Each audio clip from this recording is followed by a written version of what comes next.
এভাবে বলতে নেই আম্মু, আমার লজ্জা করে। এভাবে কেউ মুখের উপরে বলে? ওরে আমার লজ্জাবতী রে, লাজুকরাতা রে। একটু আগে তুই যেভাবে আমাকে কথাগুলো বললি, তখন কি তোর লজ্জা লাগেনি? তখন তোর লজ্জা কোথায় ছিল? এখন লজ্জা সে ভরপুর হয়েছে তোর মাঝে।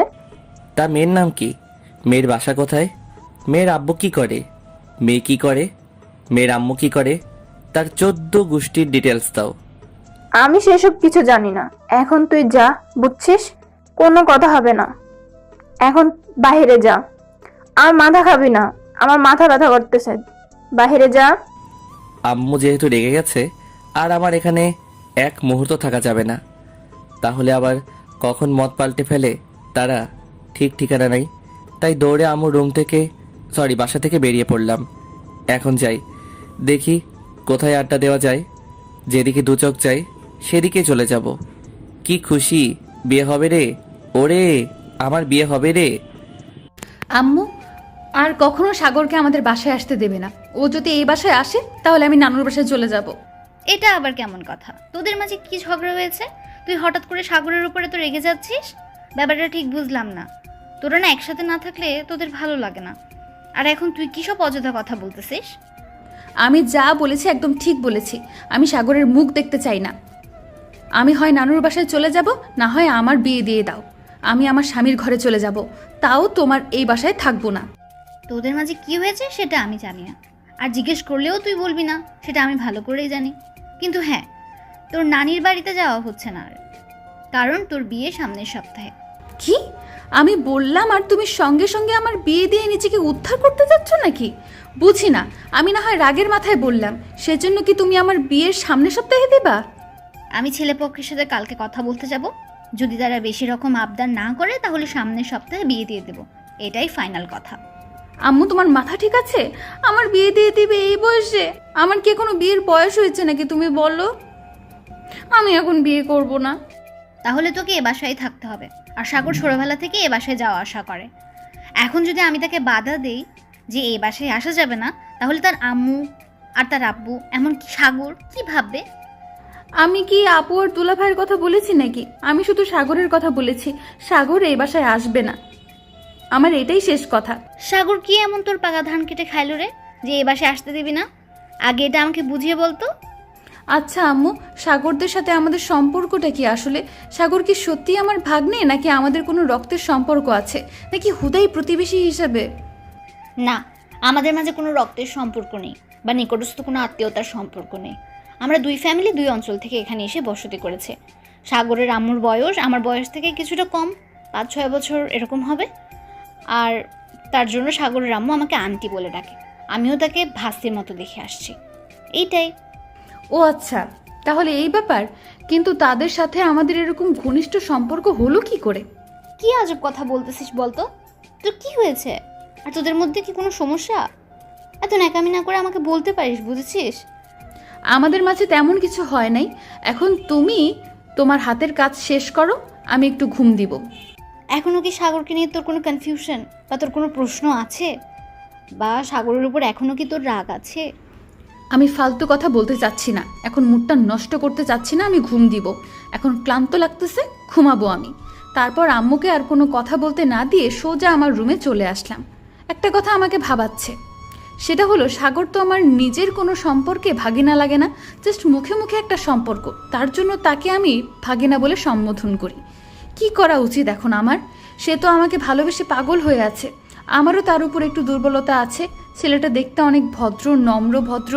আমার সাথে ছাড়া অন্য কোনো মেয়ের সাথে তেমনভাবে মেশেও না বা কথাও বলে না, বা তেমন কোনো মেয়ের সাথে ফাজলামও করে না আমাকে ছাড়া। কিন্তু ইদানিং সাগরের অনেক পরিবর্তন দেখতে পাচ্ছি আমি।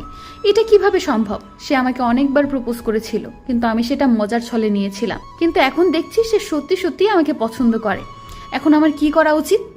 এমন পরিস্থিতির মধ্যে পড়বো কখনো ভাবতে পারিনি যে এমন একটা পরিস্থিতির শিকার হতে হবে আমাকে। সমাজের লোকের ভয় কিছু করতে পারছি না, আর বাসার লোকের ভয় সাগরের সাথে কথা বলা বন্ধ করতেও পারছি না। সাগরের পরিবারের সাথে আমার পরিবারের এমন একটা বন্ধন সৃষ্টি হয়েছে, মনে হচ্ছে না এই বন্ধন কখনো নষ্ট হবে। কিন্তু যদি সেটা আমার জন্য নষ্ট হয়, তাহলে কি নিজেকে ক্ষমা করব? সেটাই আমাকে খুব ভাবাচ্ছে। উফ, আর কোনো চিন্তা করতে পারতেছি না। এখন আমার কি করা উচিত? তার ভালোবাসার ডাকে সাড়া দেওয়া উচিত, নাকি এখন অন্য কাউকে বিয়ে করে এখান থেকে চলে যাওয়া উচিত? কারণ এখানে থাকলে তো আমি সাগরের উপর একদিন না একদিন দুর্বল হয়ে যাব। কথাগুলো ভাবতেছিলাম, হঠাৎ করে বুঝতে পারলাম আমার রুমে কেউ প্রবেশ করেছে। পেছনে তাকিয়ে দেখি আমার সেই বজ্জাত সাগর। তুই আবার এখানে এসেছিস কিসের জন্য? তোকে মানা করেছি না এই বাসার ত্রিসীমানার আশেপাশে আসবি না? যদি প্রাণভোমরাটা এইখানে থাকে তাহলে দেহটা কি বাহিরে থাকতে পারে? প্রাণভোমরার খোঁজে তো দেহটা ভিতরে চলে আসবেই, তাই না? দেখ সাগর, এটা ভালো হবে না বলে দিচ্ছি। এটা কখনো সম্ভব না আমার পক্ষে। অন্তত এটা আমি কখনোই করতে পারবো না।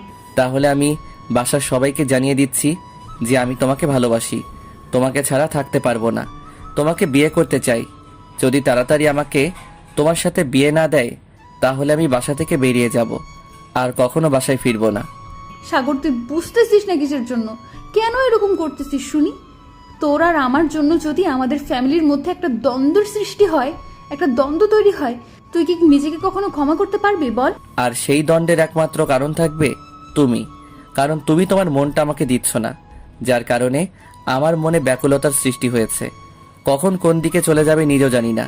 এতবার বলতেছিস তাও কেন এরকম করতেছিস বুঝি না। একটু বোঝার চেষ্টা কর, তাহলেই তো হয়ে যায়, তাই না? অন্য একটা মেয়েকে বিয়ে করে সুখে সংসার কর।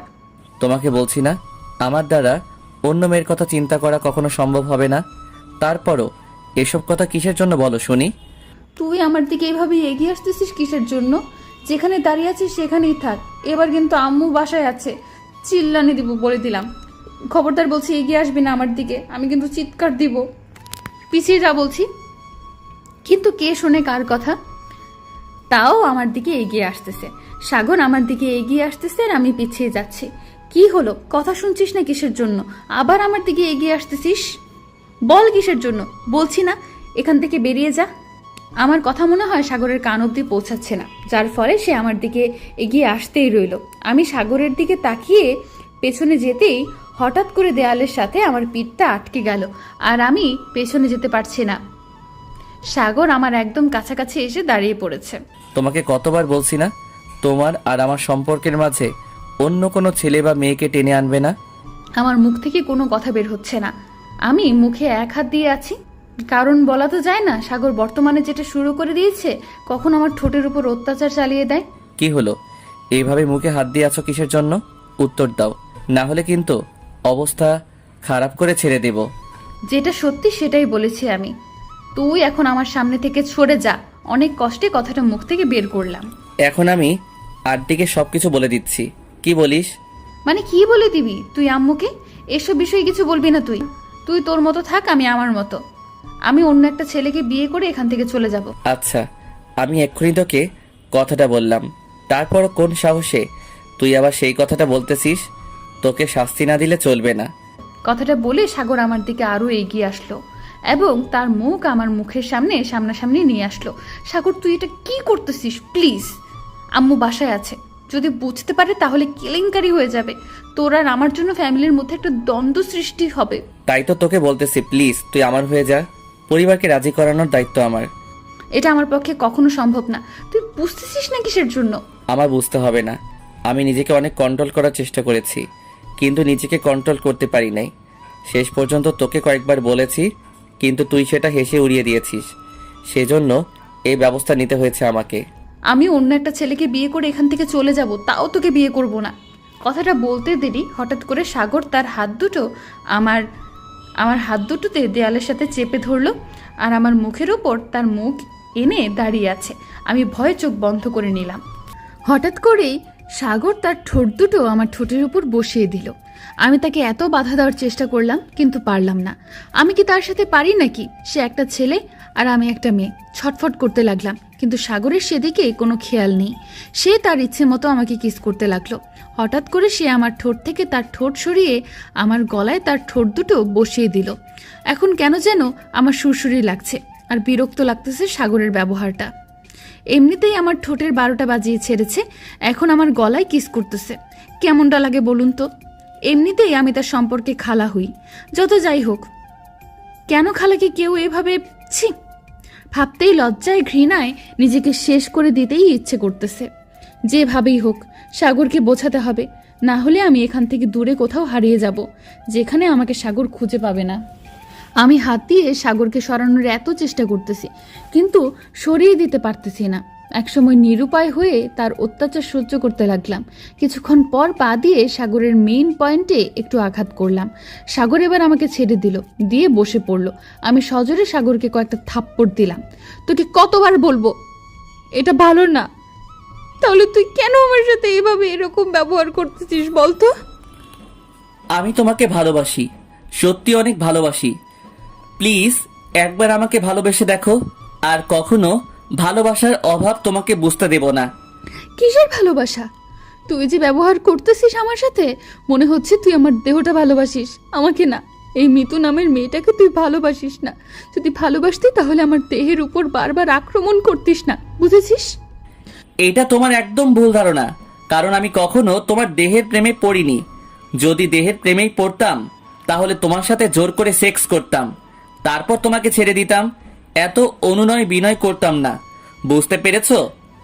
তাই বলে মানুষের কোনো ইচ্ছে স্বাধীনতা থাকবে না তোর কাছে? তোর যখন যা করতে ইচ্ছে করবে তুই সেটাই করবি, আর তার অনুভূতিটা একটুও বোঝার চেষ্টা করবি না। আমি কতবার বলেছি আমি তোর সাথে রিলেশন করতে পারবো না, তারপরেও কেন তুই আমাকে এত জোর করতেছিস বলতো? সমাজের লোক জানতে পারলে কি বলবে ভেবে দেখেছিস? সবসময় সমাজের লোককে আমাদের মাঝে কেন নিয়ে আসিস? আমি কি সমাজের লোকের সাথে সংসার করব, নাকি তোর সাথে সংসার করব?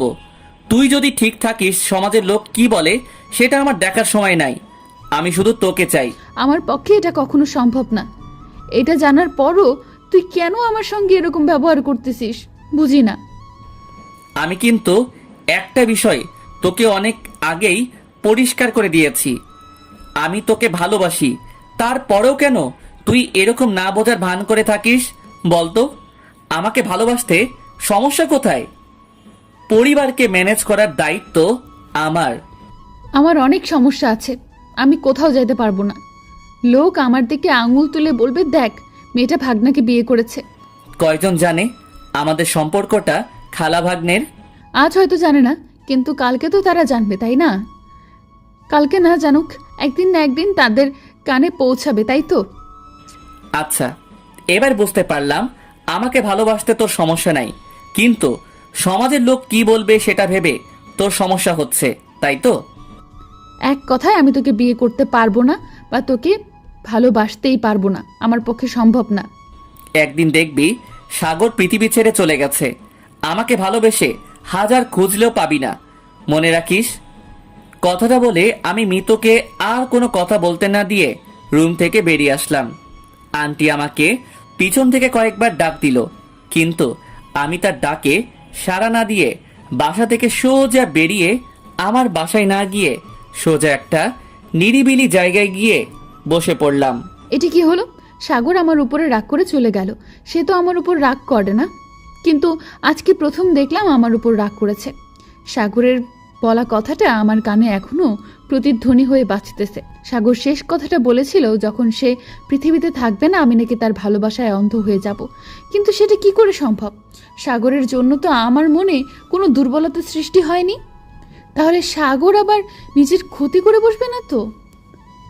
না, এটা করতে দেওয়া যাবে না। যদি সে নিজের ক্ষতি করে তাহলে তার আব্বু আম্মুর কি হবে? তাদের তো একটা মাত্র ছেলে। কি একটা পরিস্থিতির মধ্যে পড়ে আছি, না পারছি সইতে, না পারছি কোনো কিছু বলতে। নিজের জীবনটাকেই কেমন জানি বিরক্তি লাগতেছে। কেন এরকম করতেছে সাগর আমার সাথে? সাগর যদি অন্য একটা মেয়েকে পছন্দ করতো তাহলে আমার জীবনটার বিনিময়ে হলেও আমি তাকে সাগরের করে দিতাম, কিন্তু সে তো আমাকেই চাচ্ছে না। আমার পক্ষে তো তাকে স্বামী হিসাবে গ্রহণ করা পসিবল না। কি রে মিতু, সাগর রাগ করে চলে গেল কেন? তোর সাথে সাগরের ঝগড়া হয়েছে নাকি? তুই ওকে কিছু বলেছিস? আমি আম্মুর কোনো প্রশ্নের উত্তর না দিয়ে চুপচাপ বিছানার উপর বসে আছি। আম্মু আমাকে চুপ করে থাকতে দেখে আমার উপর অনেক রেগে গেল। তুই নিশ্চয়ই সাগরকে কিছু বলেছিস, না হলে যে সাগর আমি একবার ডাকলে দাঁড়িয়ে যাই সে সাগরকে আজকে আমি কয়েকবার ডেকেছি, কিন্তু আমার ডাকের কোনো সারা শব্দ না দিয়ে বেরিয়ে গেল। কি বলেছিস ওকে তুই? আমাকে এখন ডিস্টার্ব করিও না তো। তুমি বাইরে যাও, তোমার কাজ আছে সেগুলো করো, আমাকে এখন ডিস্টার্ব করবে না, যাও তো। দেখ, আমি জানি না তোদের মাঝে কি চলতেছে, কিন্তু একটা কথা পরিষ্কার করে বলে দিলাম, এমন কোনো কাজ করবি না যার জন্য সারা জীবন পস্তাতে হয়। সাগর ছেলেটা কিন্তু খারাপ না। আম্মু, তুমি কি মিন করে কথাটা বলতেছো ঠিক বুঝলাম না। সাগর চলে গেলে তাকে ছাড়া আমি সারা জীবন পস্তাবো মানে কি? সেটা তুই ভালো করে জানিস, আমি আর নতুন করে কি বলবো। কিন্তু আজকে সাগরের সাথে তুই খারাপ ব্যবহার করেছিস, এটা আমি শিওর। করেছি, বেশ করেছি, তাতে তোমার কি হয়েছে? বলেছি না এখান থেকে চলে যাও। এখন কিন্তু ভালো হবে না। তুই মেয়ে হয়ে আমাকে ধমক দিচ্ছিস? এত বড় স্পর্ধা হলো কি করে তোর? যত বড় হচ্ছিস আর তত বেয়াদব হয়ে যাচ্ছিস। আম্মু প্লিজ, তুমি এখান থেকে চলে যাও। আমার মন মানসিকতা একদম খারাপ, পরে তোমার সাথে কথা বলবো, যাও। তারপর আম্মু চলে গেল আর আমি চুপচাপ বিছানার উপর শুয়ে পড়লাম। কি হচ্ছে আমার সাথে? আম্মু কি কিছু আন্দাজ করতে পেরেছে? যদি কিছু আন্দাজ করতে না পারে তাহলে কিভাবে আমাকে এই কথাগুলো বলল? আর সব থেকে বড় কথা, আন্দাজ করতে পারবে না কেন? সাগর দিন দিন যেটা শুরু করে দিয়েছে তাতে তো সবাই বুঝতে পারবে, এটাই স্বাভাবিক। আমি আর কোনো কিছু ভাবতে পারছি না, মাথাটা ব্যথা করতেছে চিনচিন করে। আমার সহজে মাথা ব্যথা করে না, যখন প্রচুর টেনশন করি তখন মাথাটা চিনচিন করে ব্যথা করে, আর কোনো কিছু ভালো লাগে না। অনেক দিন পর আবার সেই ব্যথা আরম্ভ হলো। আমি সহজে কোনো কিছু নিয়ে টেনশন করি না, আর টেনশন করব কিভাবে? সাগর তো কখনো আমাকে টেনশন করতেই দেয় না, সবসময় মাতিয়ে রাখে আমাকে। কিন্তু ইদানিং সাগর যেটা করতেছে, এখন টেনশনে আমি মরে যাব মনে হয়, কারণ আমার মাথা ব্যথার গুরুতর আঘাত করে আমাকে। এখন যাই, গিয়ে দেখি সাগর কি করতেছে। এভাবে বসে থাকলে হবে না। সাগর নিজেকে যদি কোনো ক্ষতি করে ফেলে তখন তো এসব আমি কি ভাবতেছি? সাগর কখনো নিজের ক্ষতি করবে না, সেটা আমি ভালো করে জানি। কিন্তু ইদানিং যে পরিবর্তন হয়েছে, নিজের যে ক্ষতি করবে না তার কোনো গ্যারান্টি নেই। রুম থেকে বের হয়ে দেখি আম্মু রান্না করছে। আম্মুকে কোনো কিছু না জানিয়ে সাগরদের বাসায় চলে আসলাম। এসে দেখি আপু বসে আছে। কি আপু, তোমার খবর কি? এখন দেখি আমাদের বাসায় বেশি যাও না। আর বলিস না, বাসায় বর্তমানে যে কাজের চাপ তুই তো ভালো করেই জানিস। এখন তো দুলাভাইও বাসায় নেই, একাই সব কাজ সামলে নিতে হয় আমাকে, তাই। ও আচ্ছা, এখন বলো তোমার শরীরের কি অবস্থা? আর কাজকর্ম কেমন চলতেছে? এই তো ভালোই চলতেছে, কিন্তু আমি না হয় কাজের জন্য তোর বাসায় যেতে পারি না, তাই বলে তুইও দেখি একদম আসিস না। এখন ব্যাপার কি? পরশু দিনের আগের দিনও এসে তোমার সাথে কতক্ষণ গল্প করে গেলাম, আর তুমি কি বলতেছো আমি তোমার বাসায় আসি না? হয়েছে, আর ঝগড়া করতে হবে না। এখন চল আমার সাথে, আয় কিচেনে গিয়ে আমি কিছু রান্না করি, আর তুইও সেগুলো শেখার চেষ্টা কর। কয়দিন পর তো বিয়ে হয়ে যাবে, তখন তো শ্বশুরবাড়ি গিয়ে কিছু করতে হবে, তাই না? আমাকে এত খোঁটা মারতে হবে না, আমি অনেক কাজ জানি, বুঝছো? তুমি তোমারটা দেখো। আহ, তুই আমাকে কাজ শিখিয়ে দিবি নাকি? যেভাবে বলছিস মনে হচ্ছে আমি সংসার করে খাই না, তুই খাস। হয়েছে, এখন তোমার সাথে আর তর্ক করতে চাচ্ছি না। সাগর কোথায়? সাগরকে তো কোথাও দেখতে পাচ্ছি না। কেন? আমার থেকে তো সাগরের খবর তুই ভালো জানিস। বাসায় ওর কতক্ষণ থাকে? তোর সাথেই তো সারাদিন দুষ্টামি করে, এখন বাসায় নাই। আমি ভাবছি তোর বাসায় আছে। একটু আগে তো আমার বাসা থেকে চলে আসলো। আমি বললাম কই যাস? সে বলল বাসায় যাই, তাই আমি চলে এলাম একটু জ্বালিয়ে মারতে। কই, বাসায় তো আসলো না। তাহলে হয়তো কোনো বন্ধুর সাথে আড্ডা দিতে গিয়েছে, একটু পরে ঠিকই চলে আসবে। আমার মনে হয় এখন একটা ভয়ের আশঙ্কা সৃষ্টি হচ্ছে। কোথায় গেল? তাহলে রাগের মাথায় কিছু করে বসবে না তো? আমার খুব টেনশন হচ্ছে, আর মাথাটা একটু বেশি ব্যথা করছে। তোকে দেখে মনে হচ্ছে তুই কোনো বিষয় নিয়ে টেনশন করতেছিস, কারণ তোর গা ঘেমে যাচ্ছে। তুই কি কোনো কিছু নিয়ে টেনশনে আছিস? আরে না, আমি আবার কি নিয়ে টেনশন করব? আচ্ছা তাহলে তুমি কাজ করো, আমি একটু বাসায় যাচ্ছি। আমার খুব ক্লান্ত লাগতেছে, কেন জানি মনে হয় ঘুম ধরবে। আচ্ছা তাহলে বাসায় যা, আমি সন্ধ্যার পর তোদের বাসায় যাব, সমস্যা নেই। গিয়ে তখন না হয় মন খুলে আড্ডা দেব। আমি মাথা নাড়িয়ে হ্যাঁ সূচক জবাব দিয়ে বেরিয়ে পড়লাম, আর ভাবতে লাগলাম সাগর গেল কোথায়? সে তো তখন অনেক রাগের মাথায় ছিল। এসব কি হচ্ছে আমার সাথে? কেন হচ্ছে? ধুর, ভালো লাগে না। এখন চিৎকার করে কান্না করতে ইচ্ছে করতেছে। কখনো এভাবে কষ্ট পাইনি আমি, আজকে যতটা কষ্ট পাচ্ছি মনে হয় চিৎকার করে কান্না করতে পারলে মনে হয় কষ্টটা কিছুটা কমতো।